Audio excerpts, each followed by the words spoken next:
officers, our firefighters, our EMS and first responders, and all of our city employees, and of course the great citizens of Hanahan.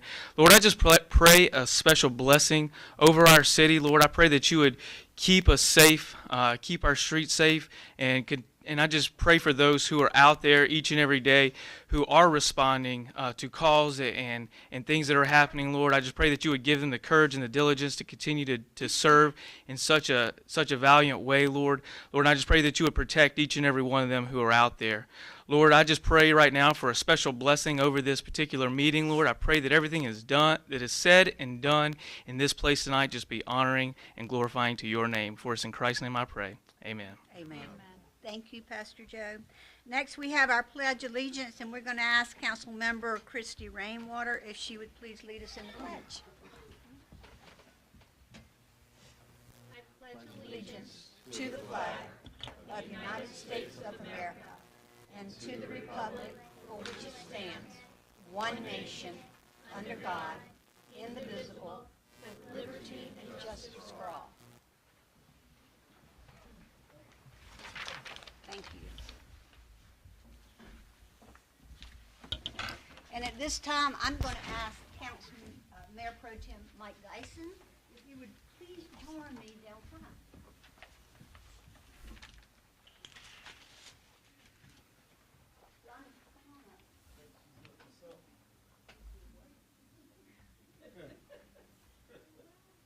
Well, this time, Mayor Pro Tem Mike Dyson, he has been with us now for 15 years of service. How many more I got before I retire? And at this time, we wanted to thank Michael for his service to our city of Hanahan, and thank you for your many, many years of commitment to us. We appreciate it so very much, Mike, and we're going to present you with a little certificate and a pen. So thank you so very much. Thank you. All right. Thank you. Many blessings.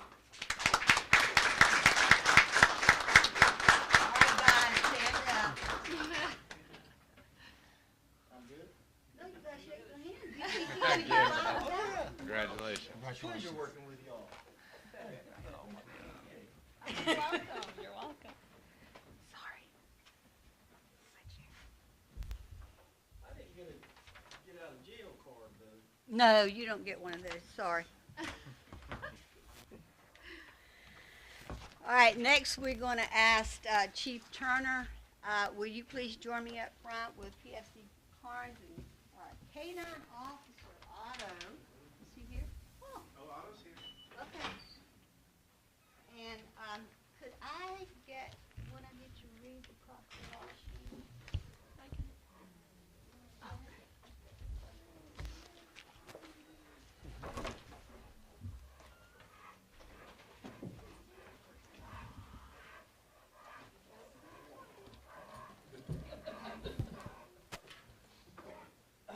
This is Officer Otto. K9 Auto, everybody. Little special night. We are going to be, Otto has served the city for 4 years, and we've recently, because of some health issues, we've made the decision that we are going to be retiring Otto. Here, give him the baseball.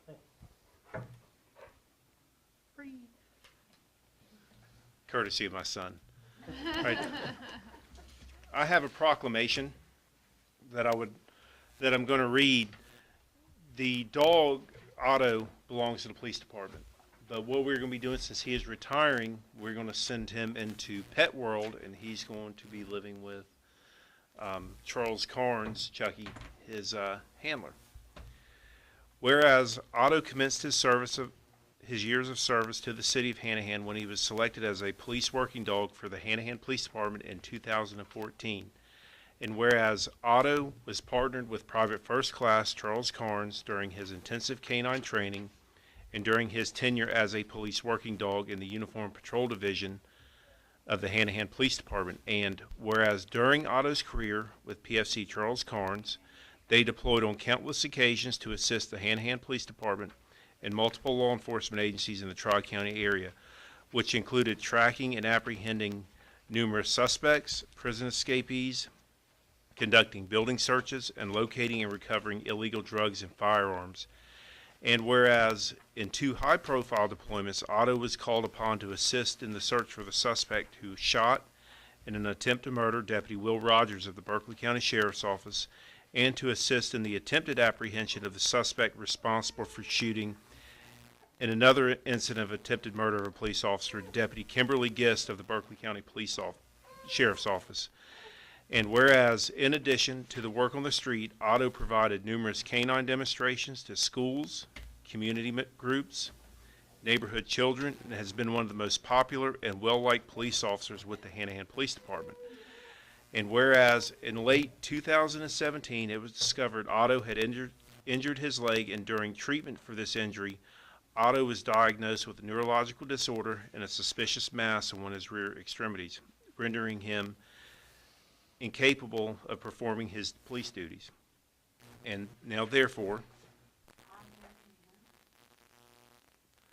Mayor of the City of Hanahan and the Hanahan City Council do hereby recognize and honor Otto for his service to the citizens of Hanahan and surrounding counties and municipalities, and gratefully authorize his retirement and transfer of ownership from the Hanahan Police Department to PFC Charles Carnes for the price of $1.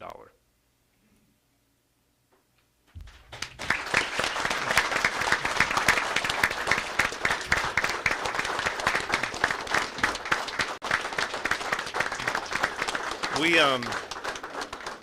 if you'll indulge us for a couple of minutes, these dogs are very special to us.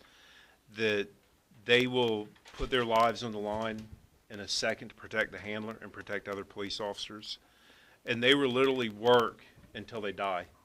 They that's their mission. I'm going to ask Deputy Chief Michael Fowler to say a few words. Deputy Chief Fowler has actually been involved with the K-9 program since its inception almost 12 years ago, so 2003. So 15 years ago. So. yeah, 2003 is when we started our K-9 program. Otto was our 5th dog, and he's only served us for 4 years, but he's been probably our most productive.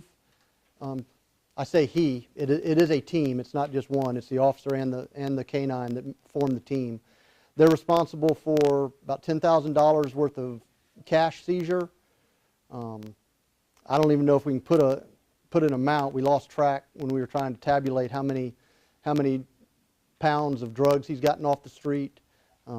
He's been our most popular dog at demonstrations. He's been tirelessly, serving this city for 4 years, and his career's cut short a little bit due to injury. But it's time for him now. He's earned the right to go be a pet and enjoy retirement. But definitely one of our most productive teams. He's left a legacy that our other dogs, Jasmine, Bear, and Maverick, are going to have to live up to. And we hate to see him go, but we're glad that he's going to get to enjoy retirement. So, Chucky, Thank you. Otto, and then we have some gifts for Otto to enjoy, some chew toys. Although I don't think he's going to give up that baseball anytime soon. So, but as Chief said, Otto was the first K-9 on the ground when they were searching for the suspect that shot, Deputy Rogers in Berkeley County. He assisted with the search for escapees from St. George. These dogs have served not just Hanahan, but the surrounding community, and he'll be missed. He will definitely be missed. Whenever the dogs walk through the station, everybody kind of gets excited to see the dogs. So he's definitely going to be missed. He's going to leave a void in the unit. And like I said, the other dogs are going to have some big paws to fill. So, yeah, those Kongs are pretty much indestructible. So we'll see how long it lasts. But Otto, you're going to be missed. So, Lieutenant. And Chucky and Otto both. I just want you, Chucky, as a canine handler, to know how much we appreciate you and the hard work and dedication that you've put in with Otto in making him and help making him the dog that he is. I found something online that when I read it, it immediately made me think of you and Otto. And it's an unknown author, and it's the first and last police canine. The first to sense the hostility of a suspect, the first to react to protect his master, the first to enter where danger lurks, the first to detect the hidden intruder, the first to take action against violence, the first to sense his master's joy, the first to know his master's sorrow or fear, the first to give his life in defense of his master, the last to be forgotten by those who work with others like him. They know him as a partner, not just an animal. That not only applies to you, but it applies to all of us. We all consider him a partner. We love Otto, we love you, and we thank you, Chucky. All right.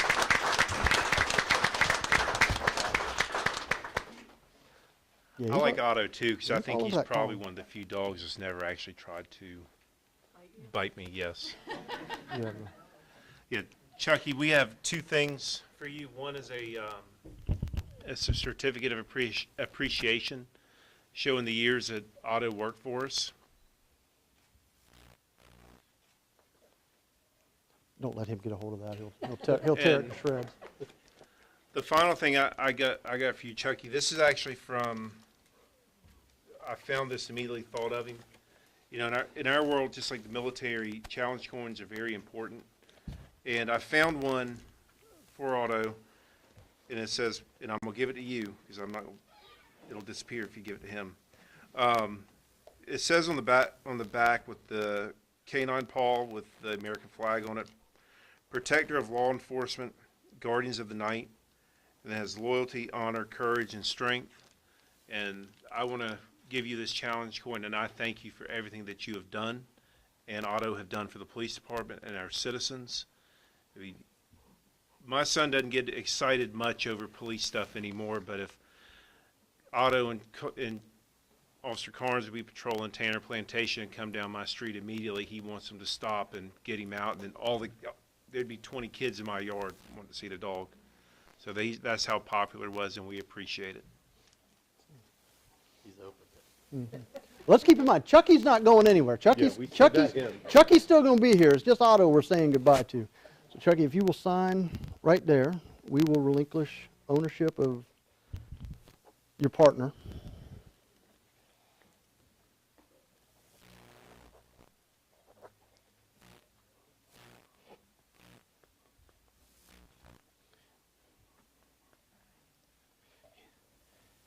He has served the city well. He deserves to go live the life of a dog. But four times certified as a utility dog, the highest level of certification you can attain. Y'all have been a heck of a team, and we're just sorry that circumstances, you can't fight health. And Otto, we know that he would keep going as long as he could, but we don't want to put him through that. So enjoy. Here's the $1 for.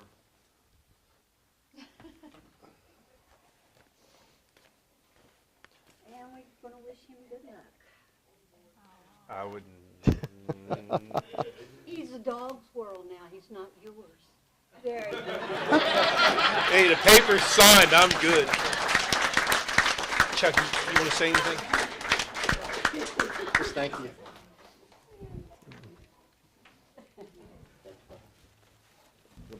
Chucky, there's a cake in there. Thank you. A dog cake from Chief to share with his other dog friends. Would y'all like to shake his hand? Oh, Paul, sorry. Is that okay? Sure. Yeah, come on down. Come on down. If he'd out his toy, I'd let him. All right, everybody come on down.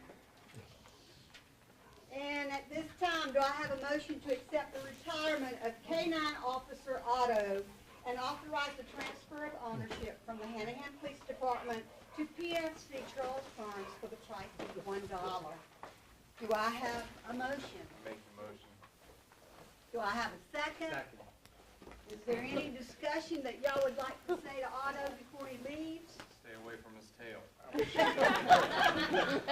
All right, you Kim, call for the motion. Councilmember Rainwater. Aye. Councilmember Owens. Aye.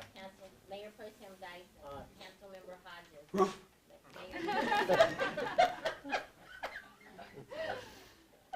Well, I want him to be to understand. Right. All right. Good job. Thank you very much. Thank you.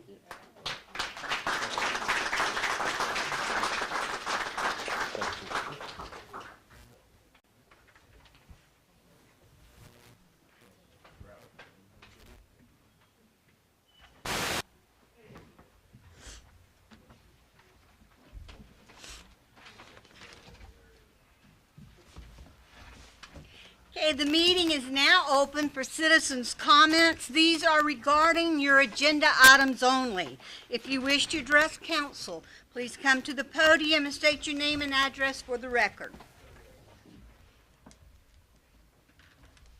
There being none, then we will close this part of the meeting as closed.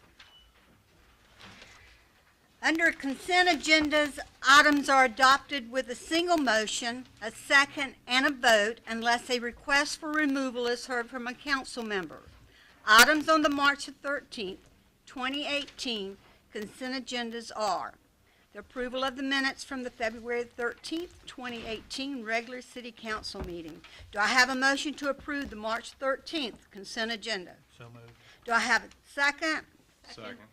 That was February 13th, sorry. And I had a second from Christie, right? Yeah. Okay, any discussion? Okay, Kim, will you call for the motion? Councilmember Rainwater. Aye. Councilmember Owens. Aye. Mayor Pro Tem Dyson. Aye. Councilmember Hodges. Aye. Mayor Wheeler. Aye. Next, under unfinished business, we have the second reading of ordinance 2-2018, which is city updates for municipal elections. Do I have a motion to approve the second reading of ordinance 2-2018 that will update the current South Carolina Code of Law for the city of Hanahan's municipal election starting in 2018? So moved. Do I have a second? Second. Mr. Cribb, do you have anything you'd like to add to this?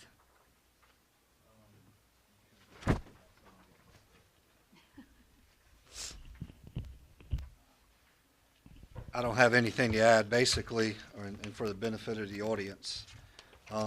This just eliminated a section that used to be in the state code. The following section has been removed. A special election to fill a vacancy in an office is not required to be conducted if 14 calendar days have elapsed since the filing period for that office is closed, and A, only one person has filed for the office, B, no person has filed a declaration to be a write-in candidate with the authority charged by law with conducting the election. Item 2, in such an event, the candidate who filed for the office is deemed elected and shall take office on the Monday following certification. And 3, the provisions of the subsection also apply to municipal general elections. So basically, if one person files to run for office and nobody filed a write-in or against you before, you would be deemed the winner. And now, no matter what, there's going to be an election.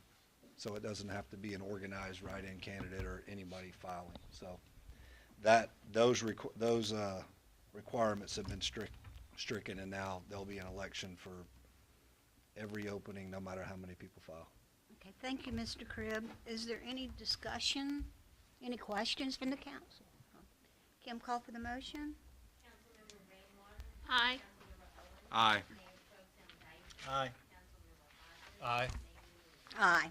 Next on our agenda, we have the second reading of ordinance 3-2018, which is FOIA fee schedule. Do I have a motion to approve the second reading of ordinance 3-2018 that will provide a FOIA fee schedule for compliance with the state of South Carolina? So moved. Do I have a second? Second. Chief Turner, do you have anything that you would like to add to this for our audience? No, ma'am, there's been no changes made since the first reading. Okay, thank you so very much. Is there any discussion for council? Okay, Kim, call for the motion.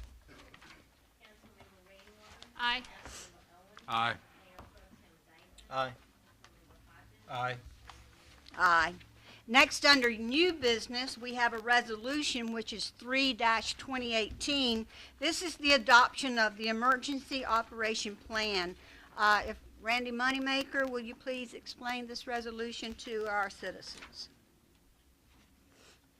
Yes, ma'am, Mayor and Council. FEMA regulations require us to have our emergency operation plan adopted by City Council as policy. It simply shows that we have an emergency plan in place before an actual event occurs. Obviously, we do. We've enacted it several times with the past hurricanes, so we do have that in place. By having this plan adopted, it keeps us eligible for financial assistance from FEMA. Be happy to answer any questions about it if you'd like. Okay, anyone have any questions to ask Mr. Moneymaker? No? Okay. Thank you, Randy. Do I have a motion to approve Resolution 3-2018? So moved. Do I have a second? Second. Is there any discussion? Kim, call for the motion. Councilmember Rainwater. Aye. Councilmember Overbaugh. Aye. Mayor Pro Tem Blakeney. Aye. Councilmember Hodges. Aye. Mayor Newman. Aye. Next on our agenda, we have Resolution 4-2018, which deals with our social media. Mr. Cribb, will you please explain this resolution?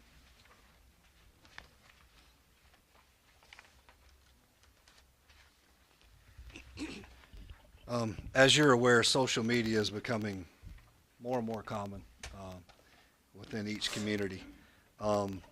So most folks in the state have a social media policy. They're pretty far out ahead of us on this. As you know, we post on social media. We have a lot of followers, almost 8,000 followers on Facebook. And we have had, it's been a good way for us to put out information, and we really haven't had issues with it. The comments, we haven't had a history of blocking users or comments or anything like that. But basically, this gives us a policy for our social media sites. It says Facebook and Twitter, but not limited to. And like we do for any other policy, we just looked at what other folks around the state have done. In your packet, you'll see Rock Hill's policy, Tega Cay's policy, which is Rock Hill and Tega Cay's was really good, and also the city of Greer. So that's what we modeled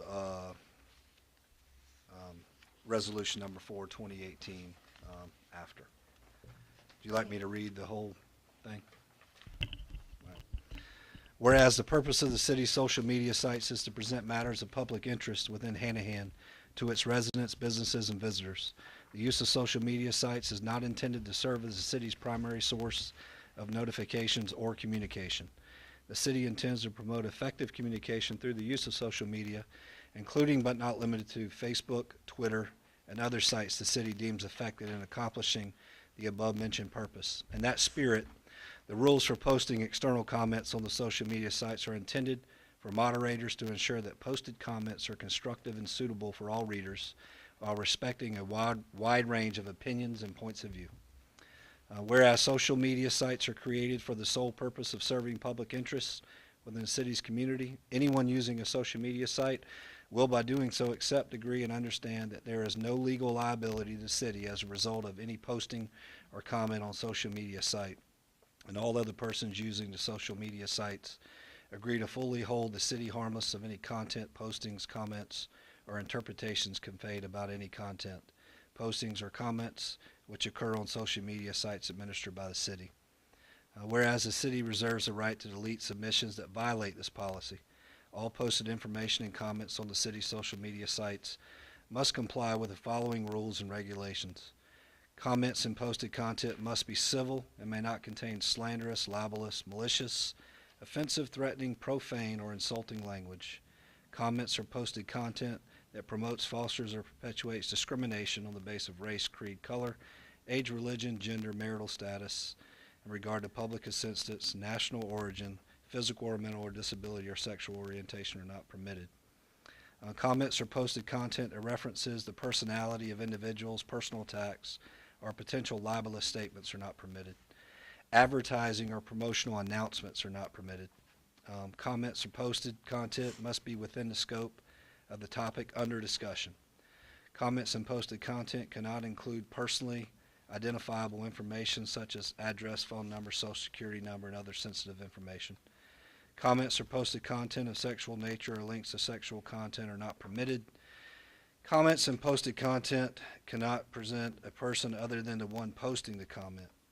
Comments or posted content containing links to other websites or pages must be relevant to the topic. Comments and posted content cannot serve electoral campaign purposes. Political messages will not be published except for announcements of city elections or voter encouragement campaigns. Comments or posted content encouraging illegal activity are not permitted. Solicitations of commerce are not permitted. Participants are responsible for what they post. Comments and posted content must not breach any law, confidentiality, trademark, or copyright. The administrator moderator may remove any and all illegal postings and comments at the administrator or moderator's discretion. Whereas any opinions, views, or contents that is posted to social media sites by a third or external party do not represent or demonstrate the position of, policies, or the opinions of the city does not support, have responsibility for, or possess any ownership in any content generated externally but posted to the city's social media site. Now there it be resolved that the city will delete any comments or postings that violates the guidelines outlined above, and users may be blocked and are reported to the applicable owner of the social media site. In addition, users that violate social media site terms and conditions may be reported to the applicable social media site and blocked from the city's social media site. Be it further resolved that the city respects the intellectual property of others, and we asked users of our social media sites to do the same. In accordance with the Digital Millennium Copyright Act, DMCA, and other applicable laws, the city has adopted a policy of terminating in inappropriate circumstances and in the city's sole discretion users who are deemed to be repeat infringers. The city may also, in its discretion, limit access to the city's social media sites or block users that infringe on intellectual property rights of others. If you believe that any material on a social media site infringes upon any copyright which would you own or control, or that any link on a social media site directs users to another website that contains materials that infringes upon any copyright which you own or control, you may file a notification of such infringement with our designated agent as set forth below. Notifications of claims copyright infringement must be sent to the city's designated agent for notice of claims of copyright infringement. David Canarin's our IT director, sits on statewide IT boards and stuff, and so this is something that came up on a lot of social media sites. You might put a topic up that says we got fire hydrant testing tomorrow, and somebody will post, you can make $12 an hour by doing, whatever, which would have nothing to do with it. We haven't experienced much of this. But when you send out a listserv question, other cities and towns have experienced a lot more of this than we have. So this gives us a policy in a proactive way. We're not really responding to a problem that we have right now. Again, we have a lot of followers on social media, and we think we have a lot of followers because we keep feeding content on there, and it's a good site to go to get information so far, without a lot of the other stuff. So. Okay, thank you very much, Johnny. Do I have a motion to approve Resolution 4-2018? So moved. Do I have a second? Second. Is there any discussion? I did want to actually chat about it for a minute, if Okay. possible. I actually have a question. Does this apply only to the official city page or any page that we are moderating This is to the city's Facebook page. only? Okay. And the one other thing I did want to suggest is potentially listing Instagram, since we do have an Instagram site, and I personally find that especially the next generation tends to not have Facebooks. So as we move forward with this, that may become more of an avenue for social media communication. It says Facebook and Twitter, but not limited to, so any Social media? Any social media is covered by the policy. All right, thank you. Okay, Kim, will you call for the motion? Councilmember Rainwater, Aye. Aye. Aye. Aye. Aye. Next, we would like to welcome the executive team from Dominion Energy. Are they here yet? I got a call Mayor Minnie, from, they flew in, and they got in at 5:45, and what time is it? They said they'd be here about 7? It's about 7. It's about 7. Can we move on and just hold this? Is there any objections from the council to move on to the other, and then when they get here, we'll go back to that? Is that okay with council? Okay. Then let's go on down to our next item on our agenda, which is reports and comments. And these are citizens' comments. So the meeting is now open for citizens' comments. And if you wish to address the council, please come to the podium, state your name and address for the record. Okay, there being none, we'll ask Johnny if you'll come back up and give us your city administrator report.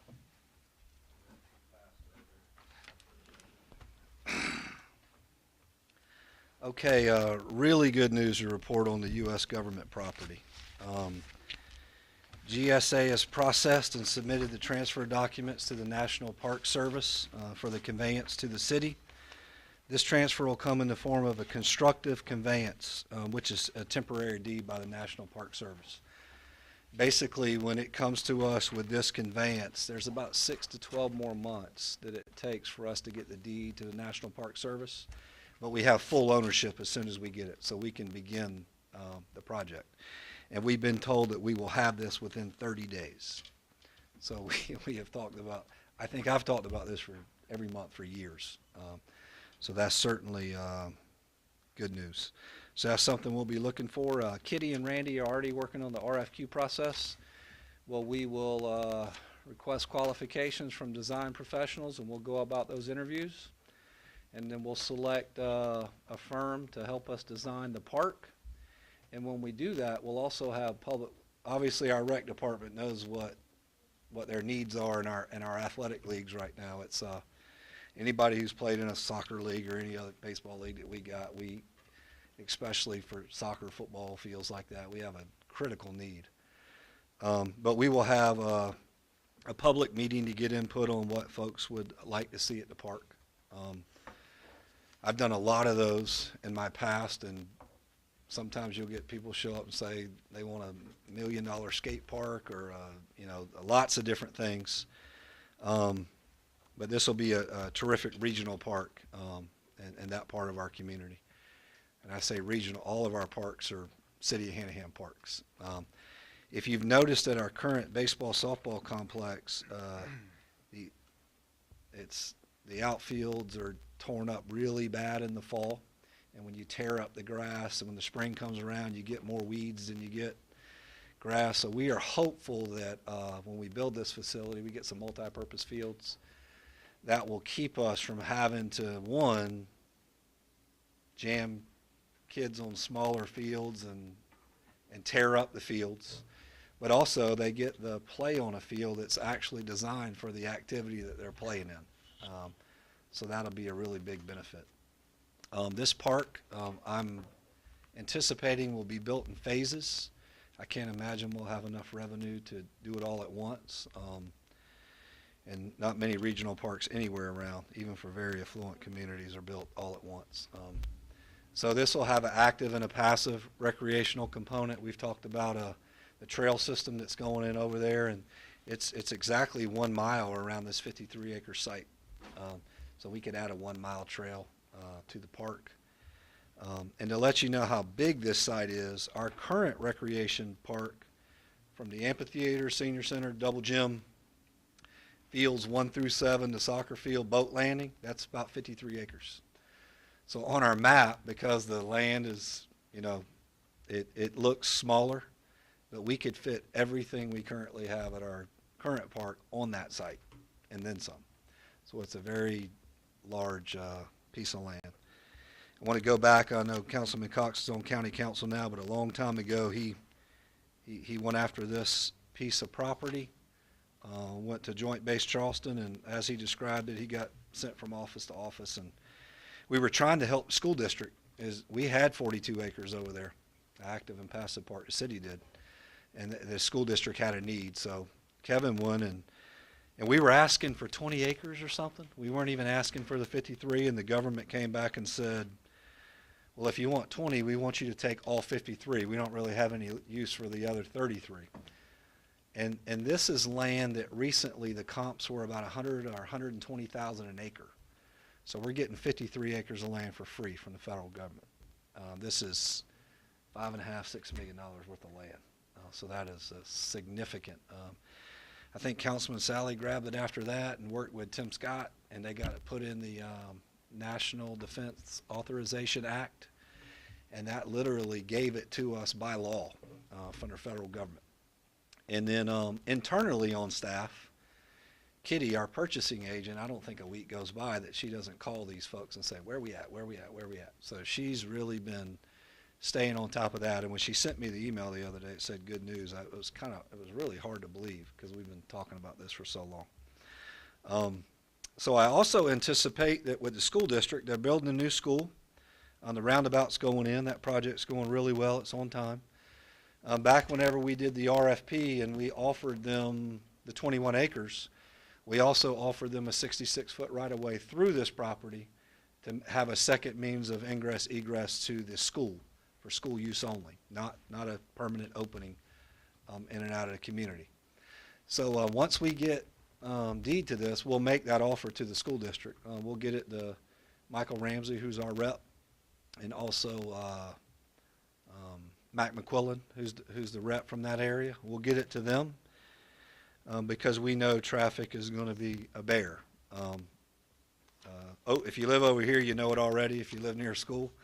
But that intersection has kind of gone from a sleepy intersection 8 years ago or so to it's going to be pretty crazy. The city is also, through the 1 cent county sales tax, is going to do an intersection improvement at Foster Creek and Tanner Ford. We also plan on requesting from Senator Grooms to lower the speed limit on Foster Creek Road from 45 to 35. Approaching that roundabout at 45 is something DOT is probably going to look at heavily anyways. That's just a high rate of speed.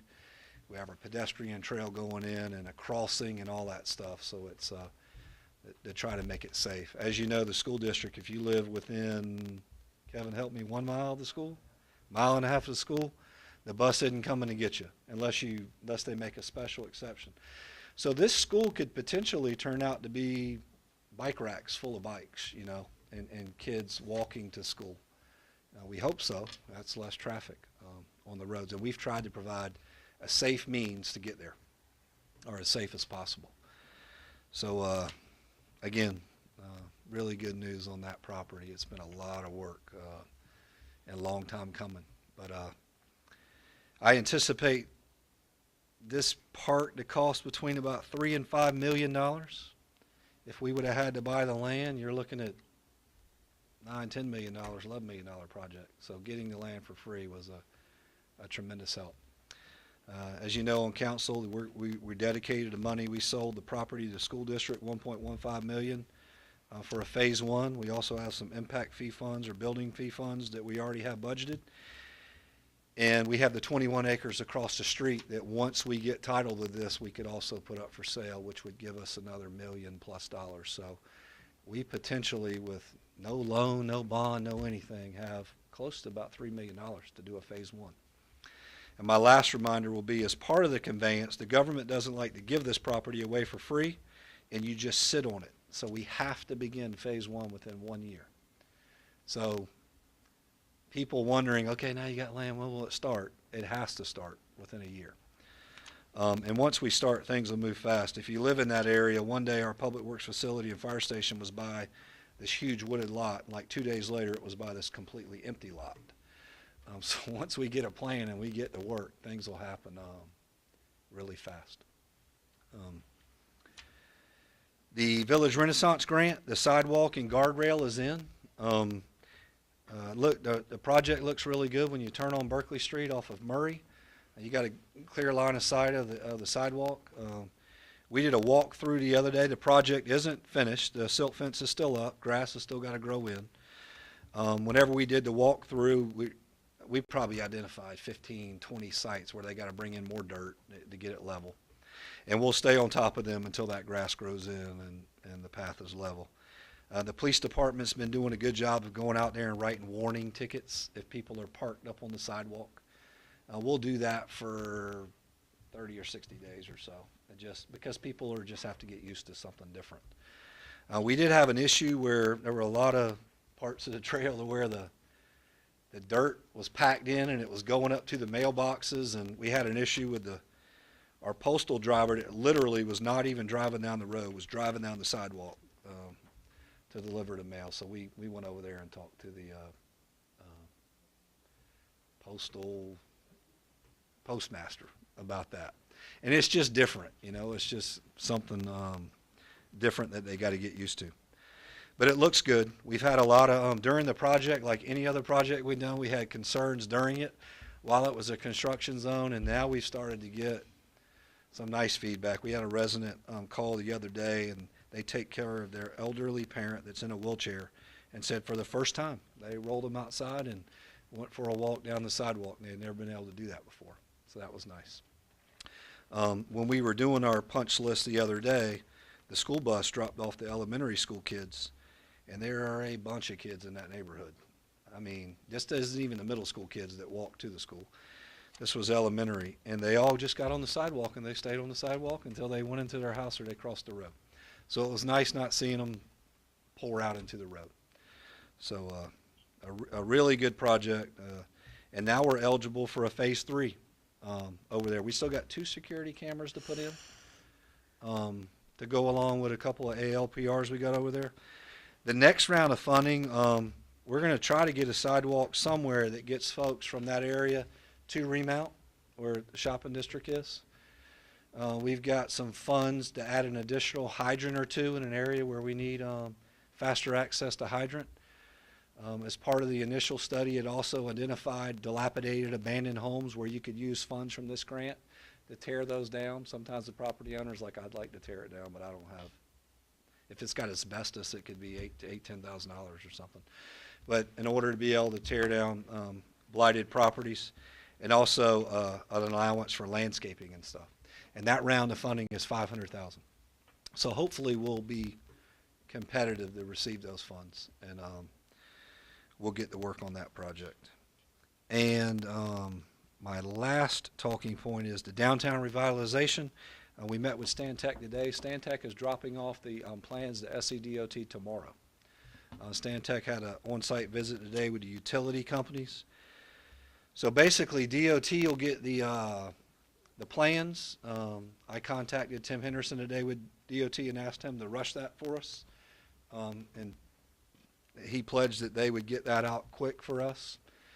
And then as we move through this, we got to get the plan approved by DOT, utility coordination, which dealing with SE&G and AT&T and Comcast and all those folks is burying all the power lines and all that stuff is tricky.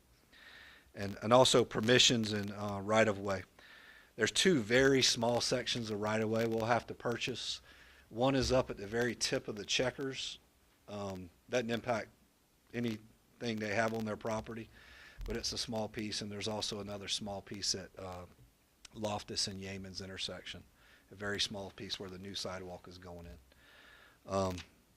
And then the permissions is basically, we've already met with all the property owners where if we're closing off a curb cut or if we're widening something, we already went around and had all those meetings. So that's, DOT will actually want signed permissions from those property owners. So a lot of legwork on that. But this process is really moving, and you'll see the project begin this fall, late summer or fall. We're fortunate that this is going to be a during the school year project, probably fall, spring.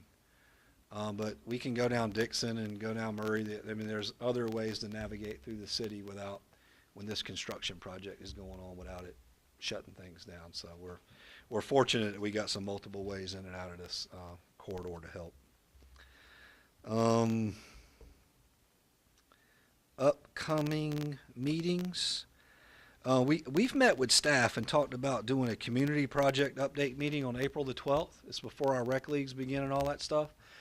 To where we basically have a meeting, we invite the public, and we reach out to all the HOAs and civic groups and all that stuff. And we do an update on everything we got going on. But we also invite in outside agencies. We invite in DOT in Berkeley County so they can talk about all the road projects. The other day, some Berkeley County reps gave a good update on recycling. So that it'll be a mixture of us and some other folks from Berkeley County and DOT. We'll film the meeting so we can also have it on the website. But it would be a good way for the folks to get a good rundown on nothing but projects going on in the city. People are very concerned about recycling, and Berkeley County just announced they've got something really good going on to where it'll be single trash can for everybody. And they're going to have a company set up on the landfill where they separate your trash. So no charge to any resident of Hanahan, and everybody will be recycling. Because basically when you put it in your can and we empty it and take it there, they will be sorting it. So that'll be really nice. It'll be the same day as your trash day. Won't require an additional blue bin or any of that kind of stuff. So we're pretty excited about that. Also, Berkeley County is going to start spraying for mosquitoes for the first time this year. We had that promise the last couple of years, and it didn't pan out. And we kept Mr. Tillman on board and our mosquito sprayer on board, and we've had a couple of good years where we've had the mosquitoes knocked down. They have a lot of expertise in Berkeley County, and they do a much more scientific approach to mosquito abatement than we do. They put bait stations out and count hatchling, I mean all kind of stuff, and they really target their spraying. So aerial spraying will also be a component that'll be in the city. Right now they spray everywhere but the city. So we're excited about that. So we'll try to have all of these different people in so they can talk about what's going on, and hopefully we'll have a decent crowd that we can get some information that night. The Keep Hanahan Beautiful Cleanup Day, April 21st. Hopefully we'll get a lot of volunteers from the community that sign up to help clean up. And we'll meet up there at the Pricewise, and we'll dispatch folks all over the city to do a major cleanup. Prior to the 21st, we'll be identifying areas where stuff's been dumped and it hadn't been picked up, and we'll try to come away after that Saturday with everything up everywhere and good, clean order.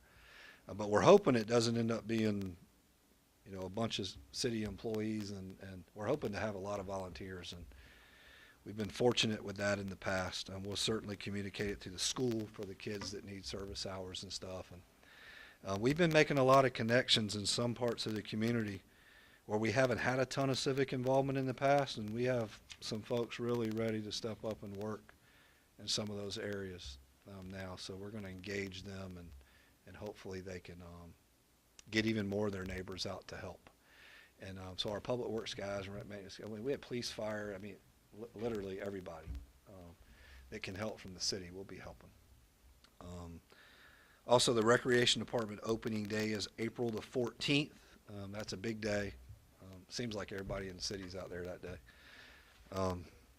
And also, I think Councilmember Rainwater, you can talk about this during your time. I need to get a directive on will we be having a council retreat? What day will that be? So we can start planning for that as well. I'll just wait for the will of council on that. Okay, thank you very much, Johnny. We really appreciate the report. Next on our agenda, we have the mayor and council comments. Mayor, I think our guest is here if you want. Okay. Duke Energy. Yes. We can do that one. All right, thank you.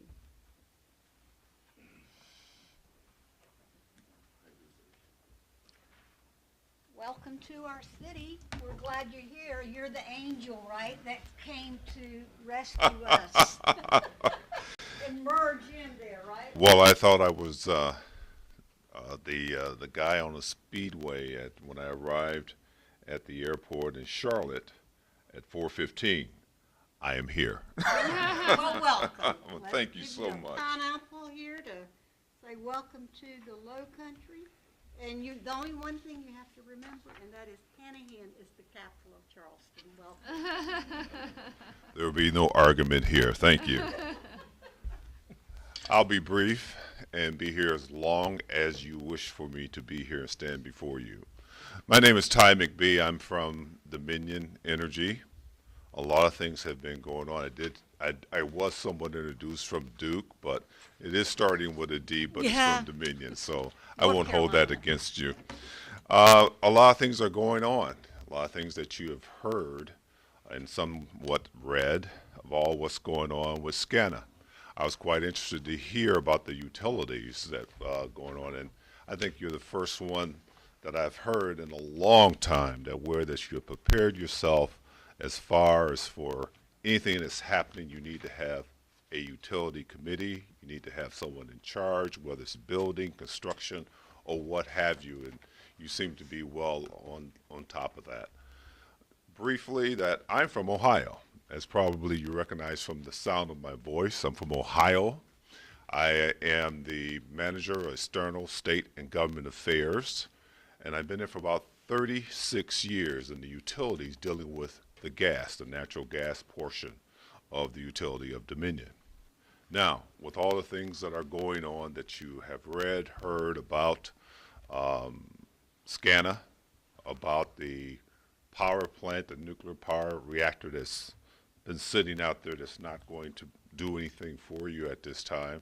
But what has come about as far as the merger that where that Dominion has offered to step in, to come in to somewhat make things right on the electric side, but we will leave the nuclear power and the reactor alone by itself. With that said, that Dominion is in 18 different states. We build nuclear power plants. We have wind turbine, solar, natural gas, and as far as thermal and power electricity throughout entire states. Even as far as California, where we have solar, we have wind power, we have transmission of natural gas in Utah, we have all transmission wires and big wire, little wire, all coming from Richmond, Virginia, which is where my headquarters is. And from where I'm at, Ohio, Cleveland, Ohio, which I serve 1.2 million customers in the gas side. So with all that said, is that sometimes we even have a hamster that's running on the wheel who we connect up for a little power as well. We have it all. But we have also here in the state of South Carolina is about a little bit of gas in Columbia. We invested about $750 million there. And there's folks that says that we have a footprint. I just say we just have our big toe there, in which where we want to expound, to grow, and grow beyond. I do understand that some have gas here in this area, some has electric in southern parts of different parts of South Carolina. Well, the thing is that we want to be and do all. I met with several economic development folks here in South Carolina. I'm an old Marine, and just last week I was in Parris Island and also Beaufort at the Air Force Base. That where that to work out some things possibly once we go through with this merger. A lot of things have been going on, and those things in which that are happening is that who is running what, and that I have to say that if anyone knocked at my door and says to put a nuclear power plant or reactor to where that you run it within your own state and won't have to deal with anyone else, be a fantastic idea. Problem with that is that something new and some things change along the process. Checks and balances. Checks and balances, as you do here at council meetings, your finance chair or director or the law director, make things balance out and make sure that you're doing the right things. Things somewhat went awry.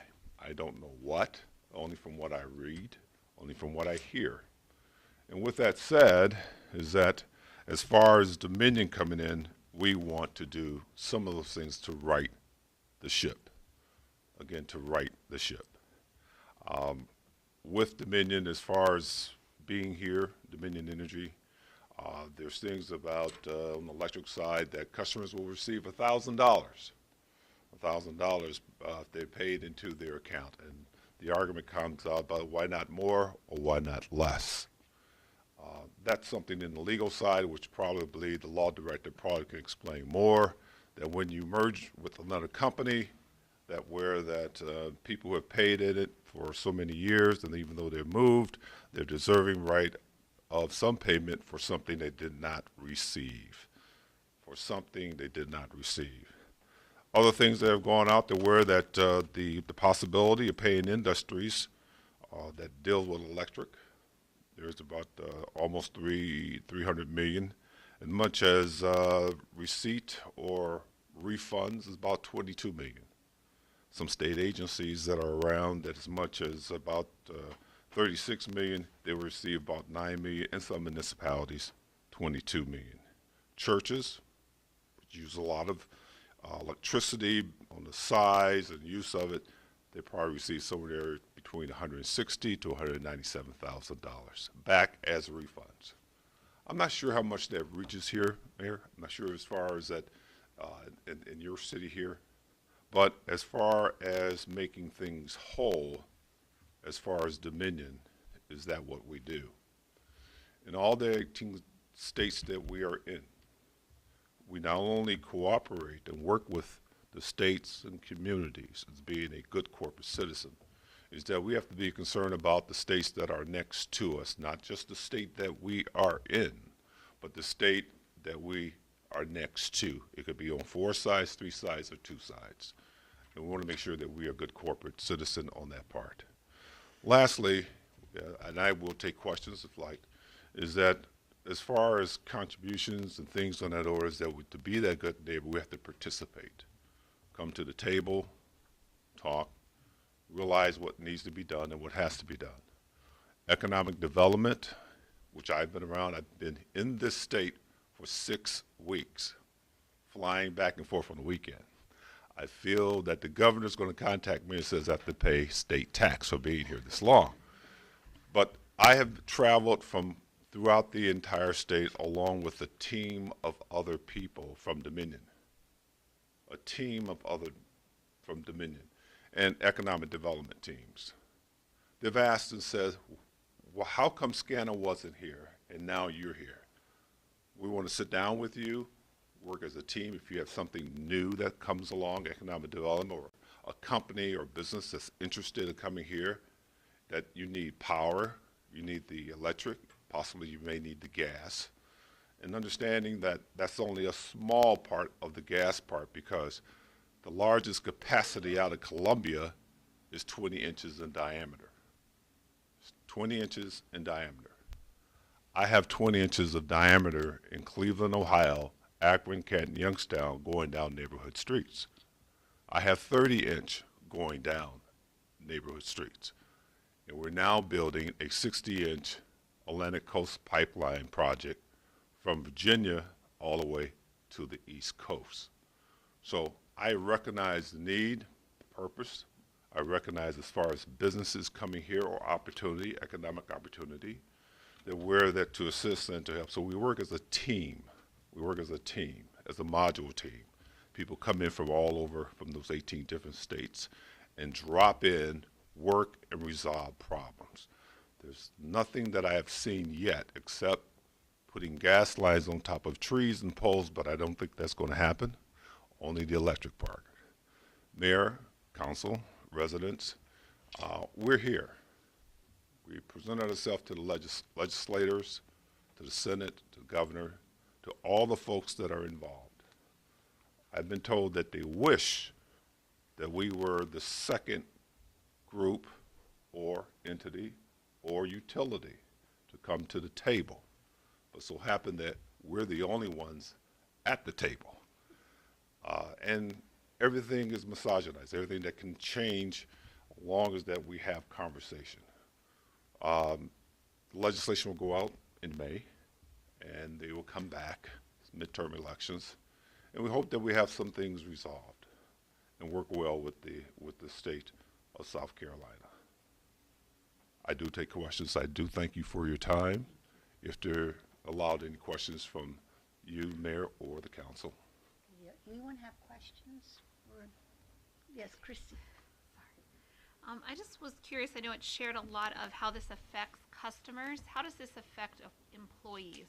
The employees, good question. There are 5,000 SCANA employees, 5,000. If you can imagine right now, they're a little bit wavering. They're a little bit concerned, and should be. There are several people that of attrition who are going to retire. They're looking to do other things in their lives, and those people will stay there. Right now, we're viewing that all employees will stay there to 2020. There are going to be some duplications, such as in accounting, engineering, so forth and so on. We may have some of those things merge out, and some of those merge into another state or what have you. But right now, those 5,000 employees, not counting the ones who are going to retire, they will be there as of 2020. And then we review all of the processes and jobs and things on that order. The other folks that were building the nuclear reactor, which was about 9,000 of those people, they're gone. We have nothing to do with those people. Those are contractors and folks and engineers from a totally different sector. So only scan employees that we're only interested about, that they would be consumed or assumed by Dominion Energy. So they'd be part of Dominion. The other question that I had, it shares a lot of, exciting as a customer myself, money coming in, being dispersed, no cost to customers. Where is all the money coming from that it suddenly can just be dished out when you're like buying out? I guess I'm just looking at your current customer base. Is that where all that money's coming, that you're able to buy this and all of a sudden feed us all this money? I like that word feed, because I wish I lived here so I get my $1,000. I know, I'm like, this is good, That but is, make sure that the whole- $1.3 billion is coming from the shareholders.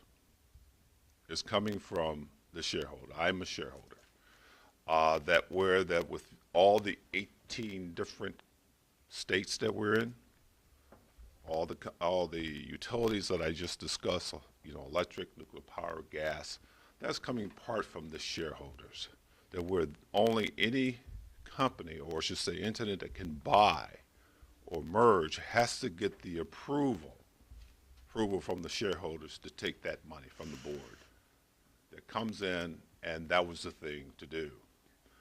The other part that I think I may have missed is that lowering the rates. I've been around South Carolina. I understand that, probably pay one of the highest electric rates that there is. We plan to lower those rates for the next 3 years to drop them down. Now, there's a say, and people say, well, what about after the third year? We can't see in a crystal ball, but we know what we can see now.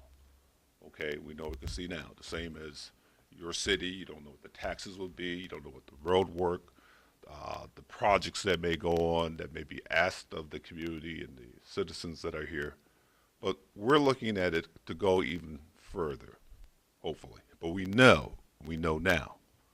And the other alternative is that if this doesn't go through, there's a possibility, and I don't want to use that word, but I will. It's called bankruptcy. It's called bankruptcy. And that, as my chair has said, and my CEO have said, the judges in bankruptcy court are only concerned about the creditors. Here, I think that the wise thing is to be concerned about the residents. The residents here in South Carolina, the customers in South Carolina that have already paid in for almost 10 years. And the question is, what have you received from that payment in your rates? So as far as the money, it's coming from our shareholders. Thank you. Any other questions? Thank you so very much. Hold on just a moment, and just as soon as, we're not into a public forum right now, he's just doing his information, and so if you'll hang around, if you don't mind, and so. I will be around. All right, thank you so very much, we appreciate And it. thank you for your hospitality and your warm welcome. Thank you. This is the capital of South Carolina. That's right. Thank you so much. You learn fast. Next on our agenda, we have mayor and councilman comments. I would like to thank Doug. Is Doug here? Doug Rogers? Or he left. if you do not know this or not, but, you know, several years ago, we said we wanted more than just balls and bats, and we started this whole STEM program for science, technology, engineering, mathematics. But never in my wildest dreams did I ever think that little old Hanahan would be going to Russia to represent our U.S. state. And so we would like to wish our girls and boys a wonderful trip. Good luck on the competition. And if y'all see the fundraising going on, please pitch in and help them. They're going to have to raise quite a bit of money to get to go. So let's get out there and get behind those kids, because this is a wonderful opportunity for these young people. Anyone else have anything? Nope. Well, at this time, do I have a motion to adjourn? Do I have a second? Second. Any discussion about adjourning? Okay, call for the motion, Kim. Aye. Aye. Aye. Aye. The next Hanahan City Council meeting will be Tuesday, April the 10th, and we hope we see you back. Enjoy St. Patty's Day. If you need a ride home, if you drink too much, call me. I'll come get you, okay? Thank you very much. I was up at your girls' college a couple weeks ago.